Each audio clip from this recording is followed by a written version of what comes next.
오늘 저희들이 살펴볼 본문은 로마서 3장 19절로 26절 말씀입니다. 로마서 3장 19절로 26절 말씀. 하나님 말씀입니다. 우리는 알거니와 무릇 율법이 말하는 바는 율법 아래에 있는 자들에게 말하는 것이니 이는 모든 입을 막고 온 세상으로 하나님의 심판 아래에 있게 하려 함이라. 그러므로 율법의 행위로 그의 앞에 의롭다 하심을 얻을 육체가 없나니 율법으로는 죄를 깨달음이니라. 그러나 이제는 율법에 하나님의 한 의가 나타났으니 율법과 선지자들에게 증거를 받은 것이라. 곧 예수 그리스도를 믿음으로 말미암아 모든 믿는 자에게 미치는 하나님의 의니 차별이 없느니라. 모든 사람이 죄를 범하였음에 하나님의 영광에 이르지 못하더니 그리스도 예수 안에 있는 속량으로 말미암아 하나님의 은혜로 값없이 의롭다 하심을 얻은 자 되었느니라.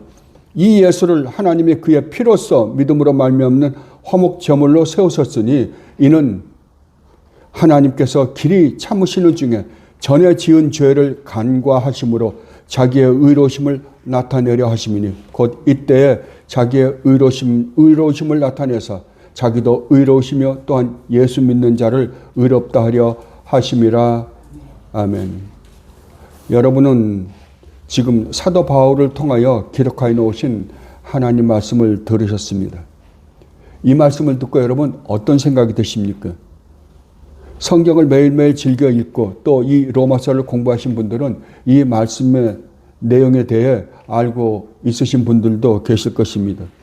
그러나 그렇지 않은 분들은 이 말이 무슨 의미인지에 대해 도무지 이해가 되지 않을 것입니다. 왜냐하면 성경에 대한 이해도가 낮을 뿐만 아니라 오늘 제가 이 문단이 있는 앞뒤 문맥을 읽지 않고 중간에서 뚝 잘라서 읽었기 때문입니다. 오늘 우리가 읽은 이 문장은 사도 바울이 당시 로마에 있는 교회에 보낸 편지입니다. 장작 몇 페이지인지 아십니까? 23페이지입니다. 여러분 23페이지 편지 받아보셨습니까? 성경에는 신약성경 27권이죠. 근데 사도 바울이 쓴 편지가 몇 권인지 아십니까? 13권입니다. 그러니까 개수로 보면 거의 반입니다. 27권 중에 반을 사도 바울이 쓰셨습니다.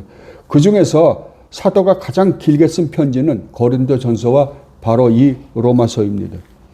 그렇다면 우리가 오늘 읽은 이 내용을 올바로 이해하려면 우리는 어떻게 해야 할까요?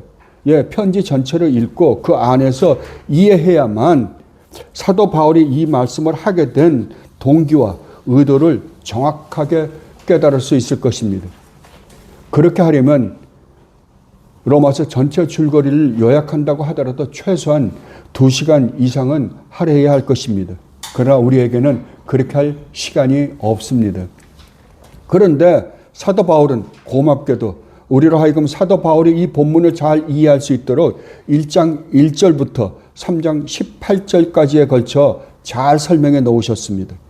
그렇다면 우리가 1장 1절로 3장 18절까지의 내용을 간단하게라도 읽어본 사람은 오늘 이 본문의 내용을 잘 이해할 수 있도록 편지를 기록해 놓았던 것입니다. 그렇다면 우리는 1장 1절부터 3장 18절까지의 내용이 어떠한 내용인지를 우리는 간단하게나마 살펴보면 금방 오늘 우리가 읽은 이 본문을 알 수 있을 것입니다. 그런데 1장 1절부터 3장 18절까지의 그 내용을 이렇게 요약을 해보면 아주 간단하게 기록되어 있습니다. 첫 번째 1장 1절로 17절에서는 사도 바울이 로마에 편지를 보내는데 그 로마에 있는 성도들에게 인사하는 인사말입니다. 그리고 1장 18절부터 3장 8절에 걸쳐서는 이 세상에 태어난 모든 인간들이 현재 어떠한 모습으로 살고 있는지에 대해서 이스라엘을 예를 들고 또 이방인들의 삶을 예를 들어서 설명을 하고 있습니다. 그리고 3장 9절로 18절에서 이 사람들, 이 세상에 살고 있는 유대인들의 삶과 이방인들의 삶을 예를 들어서 이 세상에서 살고 있는 모든 사람들이 하나님 앞에서 어떠한 모습으로 살고 있는지에 대해서 결론을 내리고 있는 거예요.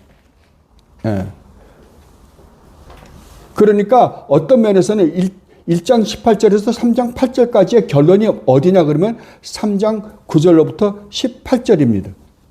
그리고 나서 3장 19절부터 26절, 지금 그 이후에 사도 바울은 자기가 하고 싶은 이야기들을 지금 하고 있는 과정 속에 한 문단이 오늘 우리가 읽은 문장입니다. 그렇게 이해하고 오늘 본문을 읽어보면 오늘 본문은 사도 바울이 1장 18절로 3장 18절까지 해서 말한 것에 대한 절망적인, 여러분들이 그거 읽어보시면 아주 절망적으로 결론을 맺고 있는 모습을 봅니다. 그러니까 절망적일 뿐만 아니라 절망으로 끝나지 않습니다. 절망과 함께 그 절망에 대한 소망을 소개하고 있는 모습을 우리는 오늘 본문에서 발견할 수 있습니다. 그렇다면 왜 제가 이 본문을 가지고 오늘 설교를 하게 되었냐 하면 우리가 오후에 구원의 서정에 대해서 공부를 시작했기 때문입니다. 그래서 선 목사님이 저에게 설교를 부탁했을 때 무엇을 가지고 설교를 할까라고 생각을 하다가 구원의 서정과 이 설교를 같이 놓고 같은 맥락에서 설교를 하면 서로가 교환해서 도움이 되지 않을까라는 심정으로 이 본문을 선택하게 되었습니다. 그런데 이 본문은 한 번의 설교로 끝날 수 있는 것이 아닙니다. 한 3번이나 4번 정도는 해야 할 것 같습니다. 왜냐하면 이 본문 안에는 여러 가지 축복들이 들어있기는 하지만 크게 나누어서 3가지 주제에 대해서 생각해 볼 수 있겠다고 생각했기 때문입니다. 그래야만 구원의 서정을 공부하는 데 많은 도움을 줄 수 있을 것이라고 생각했기 때문입니다. 여러분, 구원의 서정이 어디서부터 시작해요? 영원한 작정. 하나님이 우주만물을 창조하기 창조 전서부터 하나님의 계획서부터 시작해가지고 종말까지 끝나잖아요. 이것은 한두 성경 공부로 되지 않잖아요. 그거와 마찬가지죠. 그것에 도움을 주려면 그것에 버금가는 어떤 그 전체 맥락이 있어야 되거든요. 그것이 이 본문에서 잘 우리에게 전해준다라고 제가 생각했기 때문에 이 본문을 선택했거든요. 그렇다고 한다면 이 본문은 한 번으로 끊을 수 있는 게 아니라 아마 최소한 3번에서 4번 정도는 해야 끝나지 않을까 싶습니다. 그래서 간단하게라도 이 본문, 오늘 우리가 읽은 이 본문을 간단하게라도 한 요약해서 그 주제를 설명해 보면 이렇습니다. 첫째, 타락한 인간의 현재 상태는 어떠한 것? 그 결과로 말미암아 맞이하게 될 인간의 궁극적인 운명은 어떻게 될 것인가? 이것이 첫 번째고요. 두 번째 제가 살펴보고자 하는 것은 그렇다면 타락한 인간에게는 그 어떠한 희망이라는 것이 있는가? 있다면 그것은 과연 무엇인가? 두 번째 제가 살펴볼 거고요. 세 번째로는 그 희망으로 말미암는 궁극적인 축복은 무엇인가? 그리고 그 축복을 받은 사람은 이 세상을 과연 어떻게 살아가야 하는가라는 것에 대해서 제가 한번 살펴보고자 이 본문을 선택했던 것입니다. 그렇다면 오늘은 첫 번째인 타락한 인간의 현재 상태는 어떠한가? 그 결과로 맞이하게 될 운명은 무엇인가에 대해 살펴보도록 하겠습니다. 그리고 기회가 주어지는 대로 두 번째와 세 번째 주제에 대해서 살펴보도록 할 것입니다. 그렇다면 오늘 본문을 올바로 이해하기 위해 우리는 가장 먼저 사도 바울이 1장 19절서부터 3장 18절까지 이야기했던 그 이야기에 3장 8절까지의 첫 번째는 3장 8절에 걸쳐서 말한 인간의 타락한 모습을 어떻게 결론 내렸는지에 대해서 먼저 우리는 알아야 할 것입니다. 그것이 어디에 기록되어 있다고요? 로마서 8장 9절로 18절 말씀입니다. 여러분, 이 로마서 3장 9절로 18절 말씀 여러분은 가만히 한번 들으면서 여러분 생각해 보십시오. 이것이 무엇이라 그러냐 그러면은 너희들의 현재 이 세상에 태어난 모든 인간들의 현재 참 모습이 이런 존재들이다라고 지금 선포하고 있는 거예요. 이게 무슨 자기가 갖고 있는 견해를 설명하는 게 아닙니다. 사도 바울은 선포입니다. 여러분 분명히 아셔야 돼요. 그럼 이게 누구 모습이라 그러는 거예요? 우리 모습이라고요. 우리. 근데 우리의 모습을 사도 바울이 무엇이라고 이야기하는지 한번 들어보십시오.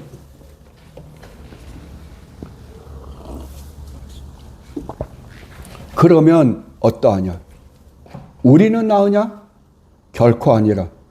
유대인이나 헬라인이나, 여기서 유대인이나 헬라인이라는 말은 이 세상에 태어나는 모든 인간을 다 총칭해서 말하는 겁니다. 유대인이나 헬라인이나 다 누구 아래에 있다? 죄 아래에 있다고 우리가 이미 선언하였느니라. 선언입니다. 선포입니다. 기록된 바 의인은 없나니 하나도 없으며 의인이 있다 없다? 그럼 여러분 나는 그래도 착하게 살았는데 말이 됩니까? 안 된다 그러는 거예요. 깨닫는 자도 없고 하나님을 찾는 자도 없고 다 치우쳐 함께 무익하게 되고 선을 행하는 자는 없나니 하나도 없도다. 근데 여러분 이 세상에서 선한 사람들이 얼마나 많아요. 그죠? 우리가 추앙하는 사람들 많잖아요. 그러니까 우리 인간적인 관점에서 우리가 추앙하는 사람이 있을지는 모르지만 그들조차도 하나님 앞에서는 어떻다? 예. 악당이다라고 이야기하는 거예요. 그들의 보세요. 우리 하나하나를 다 지적합니다. 그들의 목구멍은 열린 무덤이요. 그의 혀로는 속임을 일삼으며 그 입술에는 독사의 독이 있고 그 입에는 저주와 악독이 가득하고 그 발은 피 흘리는데 빠른지라.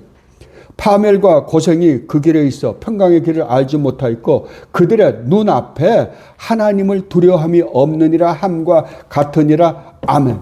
이것이 누구라고요? 우리라고요. 만약 어떠한 사람이 여러분을 이렇게 평가한다고 한다면 여러분은 어떨까요? 아마 멱살 잡고 싸우자고 덤빌 겁니다. 그래도 여러분은 그래도 신사들이니까 멱살 잡고 싸우지는 않는다 하더라도 내가 그런 사람이라고 뭐라고 화를 내고 정말 그 사람하고 철천지 원수지간처럼 대할지도 모릅니다. 그런데 사도 바울은 뭐라고 말씀하십니까?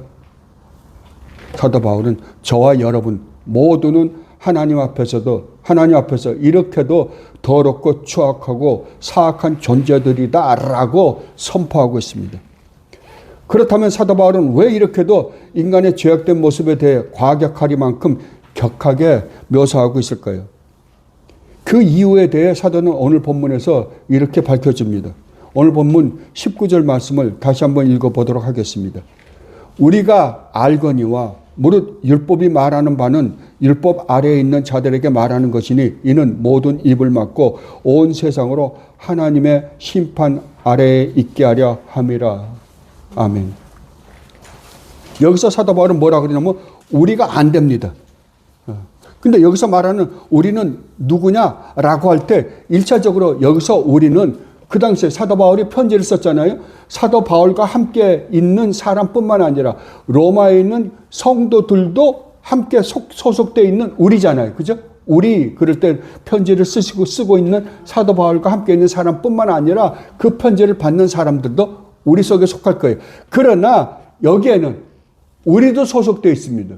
왜요? 우리도 지금 이 말씀을 하나님 말씀이라고 우리가 지금 받고 있다고 한다면 이 우리 속에는 누구까지 포함된다고요? 예, 우리까지 포함된다고요. 그런데 우리가 무엇을 알고 있다라고 사도 바울은 지금 말씀하고 있습니다. 그렇다면 우리가 알고 있는 것이 무엇일까요? 라고 할 때 율법이 이야기하는, 율법이 말하는 바, 율법이 말하고 있는 것을 너희가 안다라고 지금 설명하고 있는 거예요.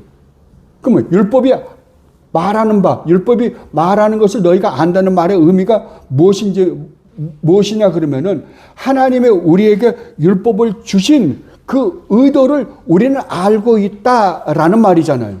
그죠? 율법이 말하는 바를 알고 있다고 한다면 그게 의미가 뭐냐 그러면 율법을 주신 하나님의 의도가 무엇인지 우리는 알고 있다라고 이야기합니다. 그렇다면 여기서 말하는 율법은 무엇을 가리키는가? 첫째는 좁은 의미에서 여러분들 성경을 보면 지금 우리는 성경을 중심으로 해서 이걸 해석하고 있는 거거든요. 성경을 보면 성경에 율법 그러면 누구 생각이 납니까?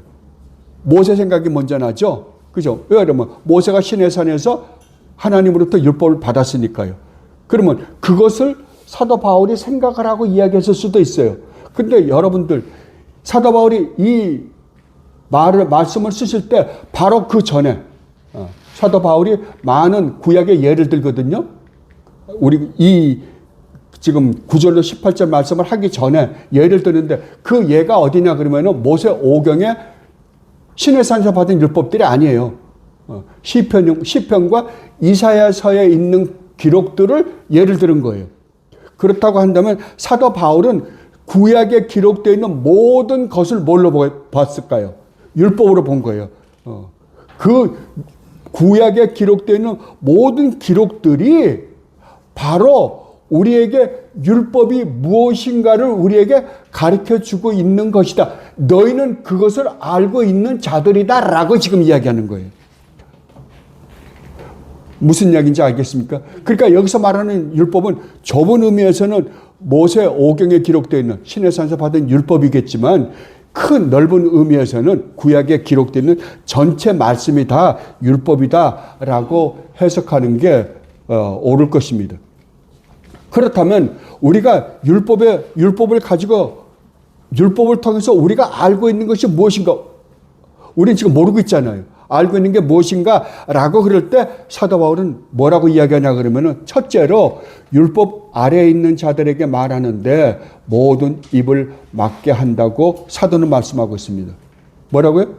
너희가 알고 있는데 누가 알고 있다고요? 율법 아래에 있는 자들이 알고 있다라고 다시 한번 사도 바울은 넓혀서 지금 우리에게 설명해 주고 있는 것입니다. 율법 아래에 있는 자들. 그러면 율법 아래에 있는 자들이라는 말의 의미는 무엇일까요?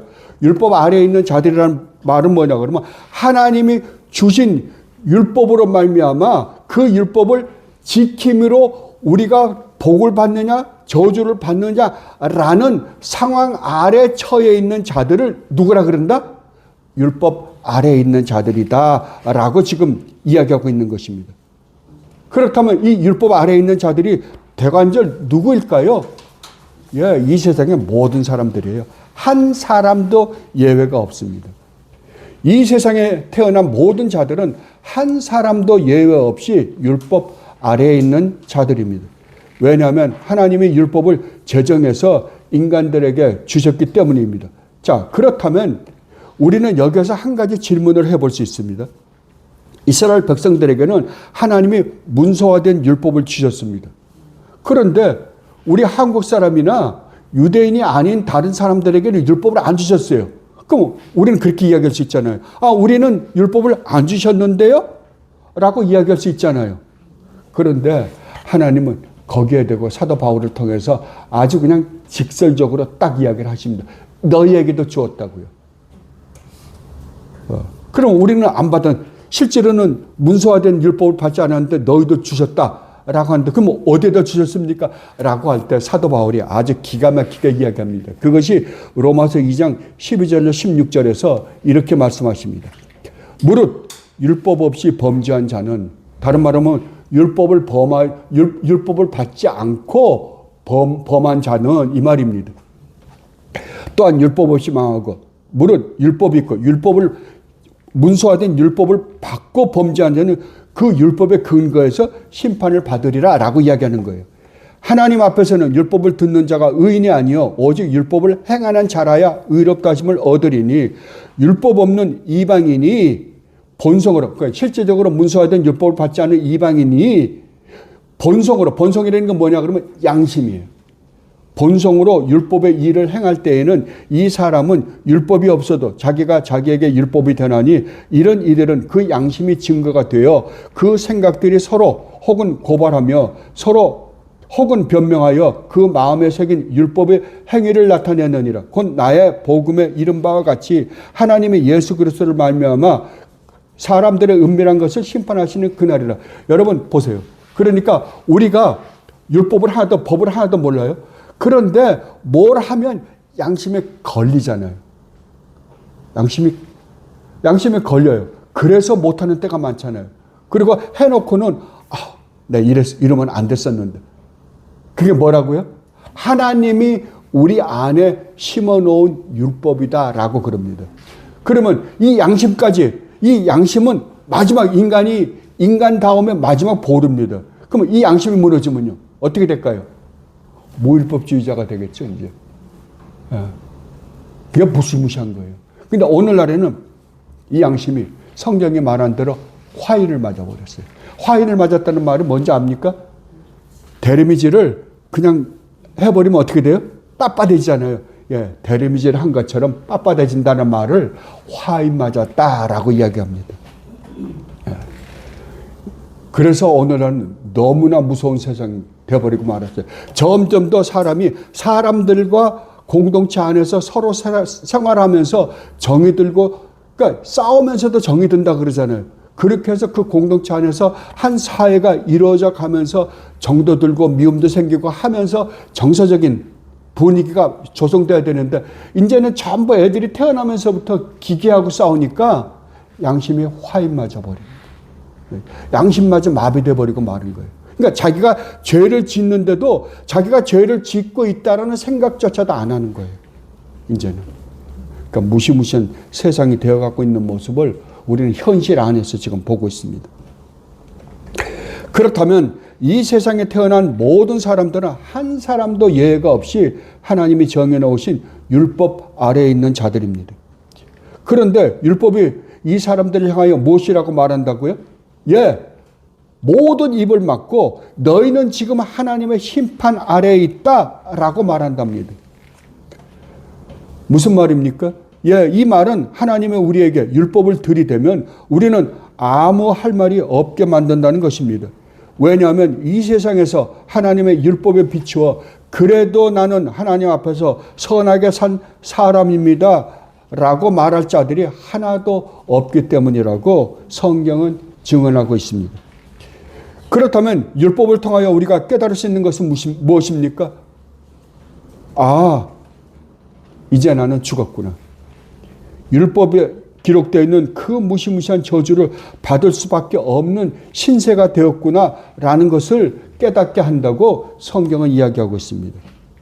이것에 대해 히브리서를 쓰신 히브리서 기자는 이렇게 말씀하셨습니다. 한 번 죽는 것은 사람에게 정해진 것이요 그 후에는 심판이 있을 것이다 라고 말입니다. 그래서 사람들은 죽음을 무서워하는 것입니다. 그 사람이 인식하든 인식하지 못하든 왜 죽음을 무서워하냐 그러면은 죽음 이후에는 반드시 심판이 있다는 걸 인간은 무의식적으로 알아요. 그래서 기독교 신자가 아닌 이 성경을 전혀 모르는 사람도 뭐라면 누가 죄를 지으면 뭐라 그래요? 너 천벌 받을 거야. 그죠? 천벌이 어디서 내리는 거예요? 하나님이 내리는 거예요. 그런데 그 사람이 하나님을 알아요? 몰라요. 그런데도 무의식적으로 그렇게 이야기를 합니다. 그래서 이 세상에 태어난 모든 사람들은 반드시 죽음 이후에 하나님의 심판탑 앞에 설 것이라고 성경은 분명하게 이야기하고 있습니다. 이것은 성도들도 예외가 아닙니다. 사람들이 보통 이렇게 생각합니다. 성도들은 하나님의 심판탑 앞에 서지 않을 것이라고 말입니다. 아닙니다. 성도들도 반드시 하나님의 심판탑 앞에 설 것입니다. 이것에 대해 사도 바울이 로마서 10장 10절에서 이렇게 말씀하셨습니다.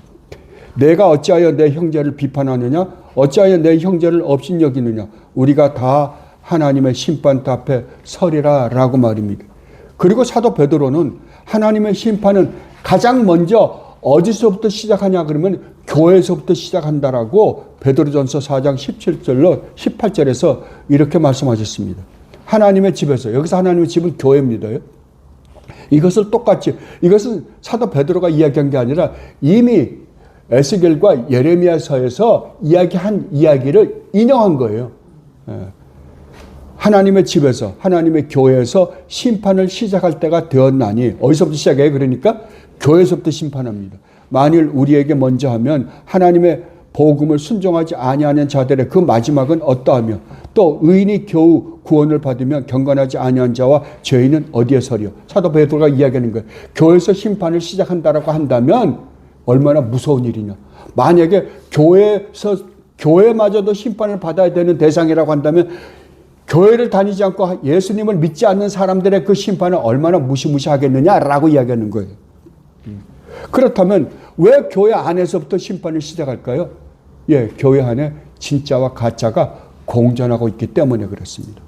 교회 안에 앉아서 예수를 믿는다라고 하는데 그 안에 알곡과 가라지가 섞여 있기 때문에 교회에서 심판할 수밖에 없다라고 이야기하고 있는 것입니다. 여러분은 여러분이 반드시 죽는다는 사실을 알고 계시죠? 여기서 안 죽는다고 생각하는 사람 하나도 없을 것입니다. 지금 당장 아니라고 생각할 뿐이죠. 그죠? 언젠가는 죽는다고 다 알고 있습니다. 그렇다면 여러분은 죽음 이후에 반드시 하나님의 심판 앞에 나가서 여러분이 이 세상에 살면서 생각하고 말하고 행동했던 모든 것에 대해 하나님의 공정한 심판을 받는다는 사실을 반드시 인식해야만 합니다. 오늘날은 교회 다니는 사람이나 그렇지 않은 사람이나 상관없이 이 하나님의 심판에 대해 심각하게 고민하는 사람들이 그렇게 많지 않은 듯 싶습니다. 아니, 거의 찾아보기가 힘든 세상이 되어버리고 말았습니다. 교회에서도 심판에 대한 이야기는 더 이상 안 합니다. 이제는 죄에 대해서, 심판에 대해서는 거의 이야기를 안 합니다. 그리고 교회만 나오면 무조건 구원을 받았다라고 거짓된 복음을 가르치기 시작했습니다. 왜 그런지 아십니까? 복음이 변질되었기 때문입니다. 성경에서 하나님이 주시겠다고 약속하신 참 하늘에 속한 복을 세상에서 누리는 복과 바꿔버렸기 때문입니다.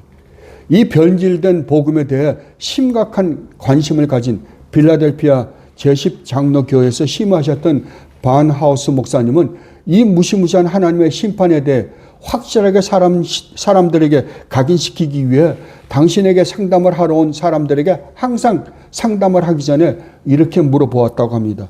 당신은 거듭났습니까? 그리고 그 사람이 신앙을 분명하게 대답하지 못하면 그 다음으로 이렇게 말씀하셨다고 합니다. 여러분이 필라델피아 제10장로교회는 여러분들이 잘 아시는 교회입니다. 누가 심의했던 교회예요? 제임스 보이스 목사님이 심의하셨던 교회입니다. 제임스 보이스 목사님이 전 심의하셨던 목사님이 이 벤하우스 목사님이세요. 그래서 제10장로교회, 필라델피아 제10장로교회는 정말 좋은 스승과 좋은 제자가 함께 심의했던 거예요. 그래서 우리 정말 장로교회, 미국을 대표로 하는 장로교회 교회를 하나를 뽑아라 그러면은 이구동성으로 너나 할 수 없이 필라델피아 교회 제10장로교회를 뽑고 있습니다. 그리고 그렇게 대답하지 못하는 사람을 향해서 벤하우스 목사님은 이렇게 말씀하신답니다. 만일 오늘 당신과 내가 상담을 마치고 집으로 돌아가다가 자동차 사고로 죽는다면 사람들은 우리를 무엇이라고 부를까요? 예, 시체라고 부르겠지요. 그러면 우리는 심판주 되시는 하나님을 만나게 될 것입니다. 그때 하나님께서 너는 무슨 자격으로 내 천국에 들어가려고 하느냐라고 물어보시면 당신은 어떻게 대답하시겠습니까? 반하우스 목사님은 수십 년 동안 목회를 하시면서 자기에게 상담을 요청하는 사람들에게 이 질문을 항상 던지셨다고 합니다. 사람들은 여러 가지 자기들이 가지고 있는 생각들로 대답을 한답니다. 그런데 그 수많은 대답을 요약하면 세 가지로 압축할 수 있었다고 말합니다.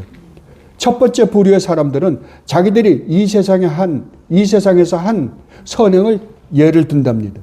자기들이 이 세상에서 살면서 이런저런 착한 일을 했기 때문에 하나님께서 자기들을 천국에 보내줄 것이라고 말한답니다.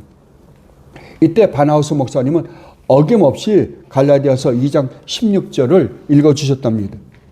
사람이 의롭게 되는 것은 율법의 행위로 말미암음이 아니요 오직 예수 그리스도를 믿음으로 말미암는 줄 알므로 우리도 그리스도 예수를 믿나니 이는 우리가 율법의 행위로서가 아니고 그리스도를 믿음으로써 의롭다함을 얻으려 함이라. 율법의 행위로서는 의롭다함을 얻을 육체가 없느니라. 그리고 왜 인간이 율법의 행위로 하나님 앞에서 의롭다함을 얻을 수 없는지에 대해 설명해 주시고 복음을 전한답니다. 그리고 한 예를 들으셨습니다. 목사님이 목회하셨던 제10장로교회에서 가까운 데 사는 한 사람을 오래전부터 알고 계셨답니다. 그래서 이 사람에게 복음을 전하려고 하면 그 사람은 웃으면서 항상 피했답니다. 그 사람은 인간적 관점에서는 정말로 착한 사람이었답니다. 그리고 구제단체 같은 데 소속되어 있어서 좋은 일을 상당히 많이 한 사람이랍니다. 그런데 어느 날 그 사람이 병으로 죽어간다는 말을 들으시고 그가 있는 병원에 찾아갔답니다. 그런데 그가 소속되어 있는 단체는 서로가 서로를 정말로 사랑함으로 이분이 아파 누워있는 병실을 교대해 가면서 떠나지 않고 지키고 있었답니다. 목사님이 가시자 그때 마침 단체에 소속되어 있는 사람이 교대 시간이 되어서 다른 사람과 교대를 막 하려던 참이었답니다. 그때 반하우스 목사님이 속으로는 조금 심하다는 생각이 들기도 했지만 지금 이 사람에게 복음을 전하야겠구나 라는 생각에 그분에게 이렇게 말씀하셨답니다. 몇 분 동안 여기 앉아서 지켜봐도 괜찮겠지요. 저는 사람이 예수 그리스도 없이 죽는 것이 어떤 것일까 하는 궁금한 생각이 종종 들었거든요. 전 당신을 여러 해 동안 알았고 당신은 그리스도가 필요 없다고 말했고 다만 단체에서 착한 일들을 행하는 것으로도 충분하다고 말하곤 했죠. 저는 그런 신념들을 가지고 생애를 마치는 사람을 지켜보면서 그것이 어떤 것인지를 보고 싶습니다. 그 말이 침대에 누워있던 사람의 가슴 깊은 곳에 가서 박혔답니다. 그리고 반하우스 목사님을 쳐다보면서 이렇게 말하였답니다. 설마 죽어가는 사람을 조롱하는 건 아니겠죠. 그때 반하우스 목사님이 말씀하셨답니다. 당신은 잠시 후면 하나님의 심판 앞에 서게 될 것입니다. 그때 하나님께서 당신에게 너는 무슨 자격으로 내 천국에 들어오려고 하느냐라고 물으시면 당신은 무엇이라고 대답하시겠습니까? 그때 이분이 겁에 질린 고통스러운 눈으로 반하우스 목사님을 쳐다보더니 자기의 과거에 대해 이렇게 대답하더랍니다. 자기가 어려서는 어머니가 진실된 기독교 신자였기 때문에 어머니로부터 복음을 들었고 교회도 다녔답니다. 그러다가 사회에 나와 성공하자 신앙을 버리고 오랜 시간 동안 믿음에서 떠나 살았답니다. 그리고 착한 일을 하면 천국에 가겠지 하고 좋은 일도 하며 자기가 하고 싶은 대로 하면서 지금까지 살아왔답니다. 그런데 막상 죽음 앞에 서고 보니까 자기가 한 좋은 일이라고 생각했던 것이 이렇게도 하나님 앞에서는 아무것도 아니라는 것을 이제야 깨닫게 되었다고 고백하였답니다. 그리고 눈물을 흘리더랍니다. 그래서 반하우스 목사님이 복음을 전해 주셨답니다. 그러자 이분이 이 복음을 받아들이고 돌아가시면서 이렇게 부탁을 했답니다. 자기 장례는 반드시 목사님이 치러 주셨으면 좋겠다고 말입니다. 그리고 그 장례식에서 자기에 대한 이야기를 반드시 해달라고 하고 주님 앞으로 돌아가셨답니다. 그렇습니다. 인간이 자기들의 행위로 하나님 앞에서 의롭다함을 얻을 사람은 아무도 없습니다. 그런데도 불구하고 인간은 언제나 착각을 합니다. 자기들이 행한 선행을 하나님이 인정해 주셔서 자기들을 천국에 보내줄 것이라고 말입니다. 이런 생각을 가지고 있는 사람은 세상 사람뿐만이 아닙니다. 교회 안에 있는 사람들도 똑같은 생각을 가지고 있는 사람들이 얼마나 많은지 모릅니다. 거의 대다수입니다. 그리고 너는 무슨 자격으로 내 천국에 들어오려고 하느냐라는 질문에 대한 두 번째 대답은 글쎄요, 할 말이 없을 것 같네요 라는 것이랍니다. 그때 반하우스 목사님은 오늘 본문인 19절 말씀을 읽어주신답니다. 이 구절이 지금 당신이 한 바로 그 대답이라고요. 우리가 알거니와 무릇 율법이 말하는 바는 율법 안에 있는 자들에게 말하는 것이니 이는 모든 입을 막고 온 세상으로 하나님의 심판 아래에 있게 하려 함이라. 그렇습니다. 이 세상의 모든 인간은 하나님의 심판 앞에서 입을 막을 것입니다. 할 말이 아무것도 없을 것입니다. 이 세상에도 법이 있습니다. 그리고 많은 사람들이 죄를 지어 법정에 섭니다. 그러나 그들이 아무리 현장에서 죄를 지어 잡은 사람이라고 하더라도 변호사를 대동하고 변론을 합니다. 그리고 1심에서 유죄 선고를 받으면 항소를 하고 거기에서도 유죄 선고를 받으면 대법원에 또 항소를 합니다. 그러나 이 세상의 법은 온전하지 못합니다. 온전한 법이 이 세상에는 존재하지 않습니다. 어떤 사람에게 유리한 법이 어떤 사람에게는 불리하기도 하고 또 다른 법은 반대의 경우도 발생합니다. 그리고 이 세상의 법은 법을 해석하는 사람에 따라 달라지기도 합니다. 그래서 똑같은 죄와 똑같은 법률에 근거하여 재판을 받는데 어떤 사람은 무죄 선고를 받는데 어떤 사람은 유죄 선고를 받기도 하는 것입니다. 그리고 재판관의 오류로 말미암아 무죄인 사람이 유죄 선고를 받기도 하고 유죄인 사람이 무죄 선고를 받기도 합니다. 이런 장면은 우리가 지금도 수없이 경험하고 있는 것입니다. 이와 같이 이 세상의 법은 온전하지 못합니다. 그런데 사도 바울은 분명히 말씀하십니다. 하나님의 심판대 앞에서는 절대로 그러한 일이 발생하지 않는다고요. 그래서 모든 인간은 그 앞에서 그들의 입을 막고 잠잠할 수밖에 없다라고 말하고 있는 것입니다. 왜냐하면 인간이 이 세상에 살면서 생각으로 말로 행함으로 지은 모든 죄가 낱낱이 펼쳐질 것이기 때문입니다. 자기들이 생각지도 못했던 죄들이 영화 화면처럼 낱낱이 펼쳐질 것이기 때문입니다.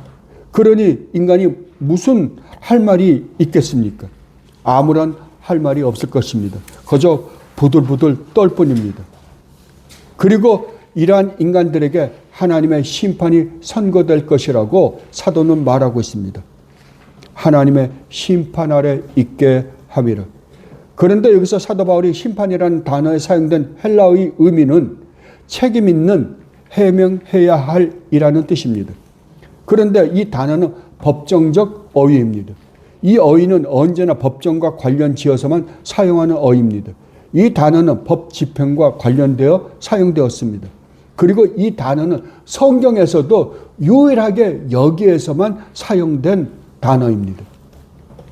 그런데 사도가 이러한 특별한 용도로 사용하는 단어를 이 자리에서 뽑아 쓴 것은 인간은 자기들이 행한 모든 행위에 대해 하나님 앞에서 반드시 책임을 져야 된다는 것을 말하고 싶었기 때문입니다. 인간은 그들의 죄 때문에 하나님의 형벌을 받아 마땅하고 지금 인간은 하나님의 그 형벌에 노출되어 있음을 말하기 위해서 사용한 것입니다. 이렇게 해서 이 세상에 살고 있는 모든 인간은 하나님 앞에서 자기들이 행한 행위에 대해 책임이 있음을 입증하기 위한 것입니다. 인간은 반드시 하나님의 법정에 나가 책임을 져야 한다고 말하고 싶은 것입니다. 우리 인간은 반드시 하나님의 법정에 나타나서 우리가 저지른 죄에 대해서 대답을 해야 할 것입니다. 이것이 이 단어 안에 함축되어 있는 의미입니다. 그렇습니다. 인간은 반드시 하나님의 심판대 앞에 설 것입니다. 그때 우리 인간은 자기들이 이 세상에 살면서 저지른 잘못에 대해 반드시 하나님 앞에서 변명해야 할 것입니다. 여러분이 그 앞에 섰을 때 여러분은 무엇이라고 대답할 것입니까? 여러분은 왜 죄를 지었다고 변명하시겠습니까? 목사가 잘못 가르쳐서요? 아니면 세상 사람들이 다 같은 죄를 지으며 살고 있으니까요? 아니면 사회 구조가 잘못되었고 못 배워서 혹은 가정 형편이 나빠서요? 아닙니다. 여러분은 여러분이 좋아서 죄를 지었습니다. 그래서 여러분은 아무 할 말이 없습니다. 그저 우리가 저지른 죄에 대해 인정할 뿐입니다. 그렇다면 하나님께서는 우리가 저지른 죄를 인정하면 용서해 주실까요? 아닙니다. 절대로 용서해 주지 않으십니다. 아니, 용서해 주실 수가 없습니다. 왜냐하면 하나님은 공의로우신 하나님이시기 때문에 그렇습니다. 이 세상에서도 그렇습니다. 우리가 지은 죄를 고백하면 용서해 줍니까? 아닙니다. 정상 참작은 할 것입니다. 그러나 우리가 저지른 죄에 대한 대가는 반드시 받을 것입니다. 하나님 앞에서도 마찬가지입니다. 우리가 우리 죄를 인정했다고 해서 용서받을 수 있는 것은 아닙니다. 우리는 그 죄에 대한 대가를 반드시 받아야 합니다. 하나님 앞에서는 정상 참작도 없습니다. 왜냐하면 하나님의 판결은 공의로운 것이기 때문입니다. 그러므로 우리가 이 세상에 살면서 이 문제를 반드시 해결해야만 합니다. 이 문제를 해결하지 않고 죽으면 절대로 안 됩니다. 왜냐하면 죽음 이후에는 더 이상 기회가 없기 때문입니다. 그리고 너는 무슨 자격으로 내 천국에 들어가려고 하느냐라는 질문에 대한 세 번째 대답은 여러분이 아시다시피 복음입니다. 이것에 대해서는 다음번에 주어지는 설교에 계속해서 살펴볼 것이니까 오늘은 생략하겠습니다. 오늘은 단지 우리가 이 땅에 살면서 행한 선한 행위로 하나님 앞에 의롭다함을 얻을 존재는 이 세상에 아무도 없다는 것만 강조하겠습니다. 이것이 20절의 내용입니다. 그러므로 율법의 행위로 그의 앞에 의롭다 하심을 얻을 육체가 없나니. 그렇다면 우리는 여기에서 한 가지 질문을 해보아야 할 것입니다. 만약 율법의 행위로 하나님 앞에서 의롭다함을 얻을 인간이 아무도 없다고 한다면 하나님께서 구약에 그렇게도 많은 율법을 왜 주셨는가 하는 것입니다. 왜냐하면 사도 바울이 로마서 2장 13절에서 하나님 앞에서는 율법을 듣는 자가 의인이 아니요 오직 율법을 행하는 자라야 의롭다 하심을 얻으리니 라고 말씀하셨고, 또 레위기 18장 5절에서 하나님께서 말씀하시기를 너희는 내 규례와 법도를 지키라. 사람이 이를 행하면 그로 말미암아 살리라 라고 말씀하셨기 때문에 그렇습니다. 만약에 그렇다고 한다면 이 율법을 지키면 너희들이 살리라 라고 말씀하셨다고 한다면 하나님은 우리가 지킬 수 있는 실력이 있기 때문에 이걸 주지 않았습니까? 라고 오해살 소지가 있다는 거죠. 그죠? 그런데 지금 사도 바울은 율법의 행위로 하나님 앞에 의롭다함을 얻을 육체가 이 세상에는 아무도 없다고 하니, 그렇다면 하나님께서 율법을 주신 진짜 이유는 무엇입니까? 라고 물어보는 것은 당연하다 하겠습니다. 이 질문에 대해 사도 바울은 아주 간단 명료하게 대답을 하고 있습니다. 무엇이라고요? 20절 후반에서 이렇게 대답하고 있습니다. 율법으로는 뭐라고요? 죄를 깨달음이니라. 사도는 단호하고 분명하게 대답하고 있습니다. 하나님께서 율법을 주신 이유는 율법을 지켜 구원받으라고 주신 것이 아니라는 것입니다. 하나님께서 율법을 주신 이유는 율법을 지켜 구원받으라고 주신 것이 아니라 우리가 하나님 앞에 어떠한 죄를 지으면서 살고 있는가를 깨닫게 하기 위해서 주셨다고 사도는 말하고 있는 것입니다. 다른 말로 하면 우리가 얼마나 하나님께 무시무시한 죄를 지으면서 살고 있는가를 알게 하기 위해서 율법을 주셨다고 말하고 있는 것입니다. 그렇다면 율법은 의인을 위해 주신 법이 아닙니다. 율법은 죄 가운데 살고 있는 인간에게 너희가 얼마나 내 앞에서 무서운 죄를 지으면서 살고 있는가를 알게 하기 위하여 주셨다고 말하고 있는 것입니다. 이것에 대해 사도 바울이 디모데전서 1장 9절로 10절에서 이렇게 말씀하셨습니다. 알 것은 이것이니 율법은 옳은 사람을 위하여 세운 것이 뭐라고요? 아니라고요. 착한 사람을 위하여 세운 것이 아니라 오직 불법한 자와 복종하지 아니하는 자와 경건하지 아니하는 자와 죄인과 거룩하지 아니한 자와 망명된 자와 아버지를 죽이는 자와 어머니를 죽이는 자와 살인하는 자와 음행하는 자와 남색하는 자와 인신매매를 하는 자와 거짓말하는 자와 거짓 맹세하는 자와 기타 바른 교훈을 거스르는 자를 위함이다 라고 말입니다. 바로 이것입니다.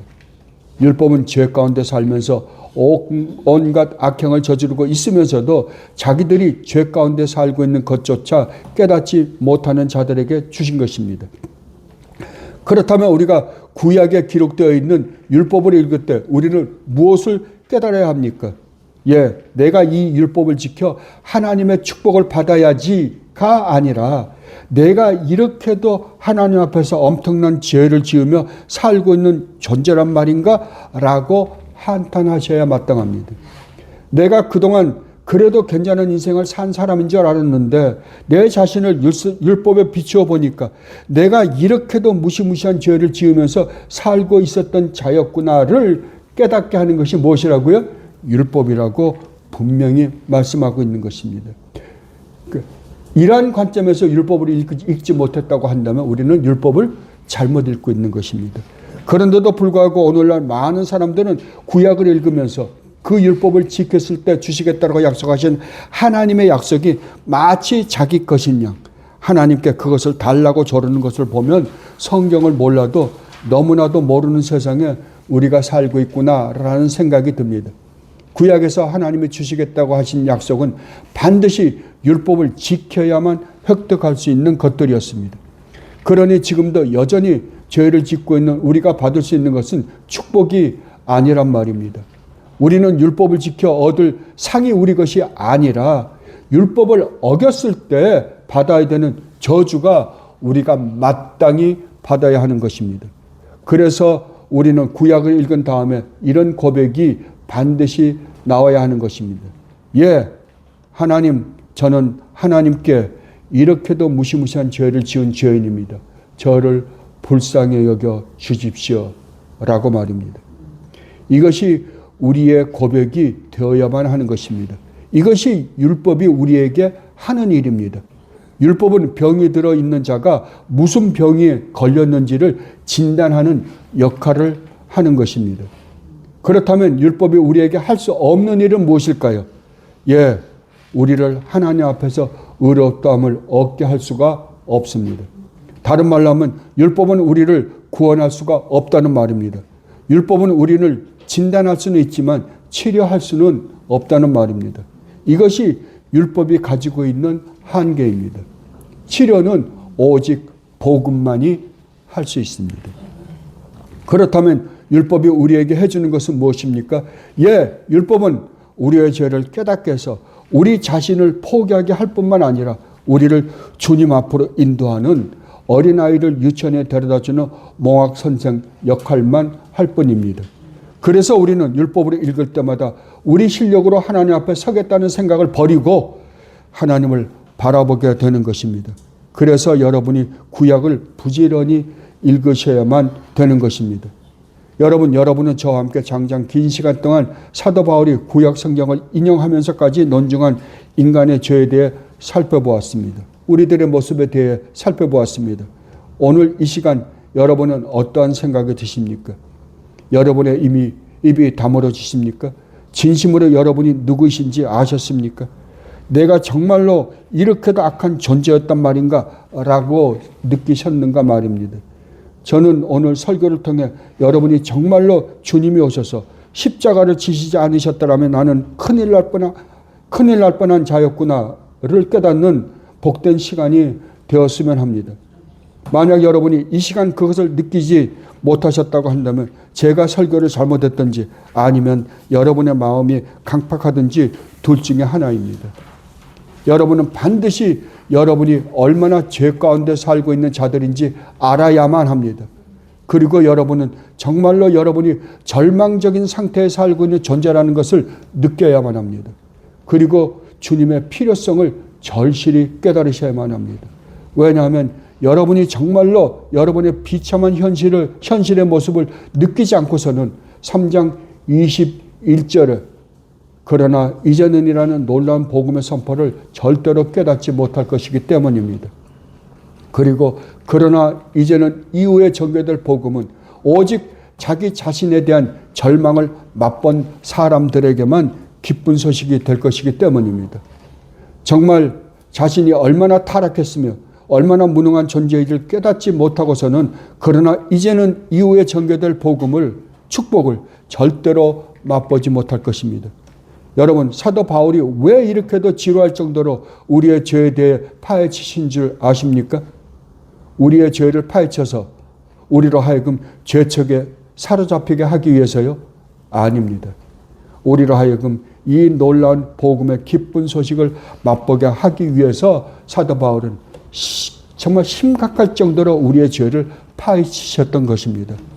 그러므로 만약 아직도 여러분이 얼마나 하나님 앞에 무서운 죄인인지를 깨닫지 못한 사람이라고 한다면 여러분은 로마서 1장 18절로 3장 18절 말씀을 반드시 읽고 또 읽고 또 읽고 자세히 읽어서 정말 내가 누구인지를 확실하게 인식해야만 합니다. 그리고 그게 깨달아지지 않거든 여러분 기도하십시오. 내가 누구인지를 올바로 깨닫게 해달라고 말입니다. 그리고 여러분 자신을 거기에 대입시켜 보십시오. 그리고 여러분이 정말로 누구인지를 깨달으시기 바랍니다. 그러면 다음에 설명할 그러나 이제는 너희가 그럼에도 불구하고 이제는 하나님의 의가 나타나서 너희들을 의롭다 함을 얻게 하는 방법이 이제 나타났다라는 그 놀라운 복음의 기쁜 소식을 여러분들은 반드시 맛보게 될 것입니다. 이 축복을 맛보는 여러분들이 되시기를 진심으로 바랍니다. 기도하겠습니다. 아버지 하나님 감사합니다.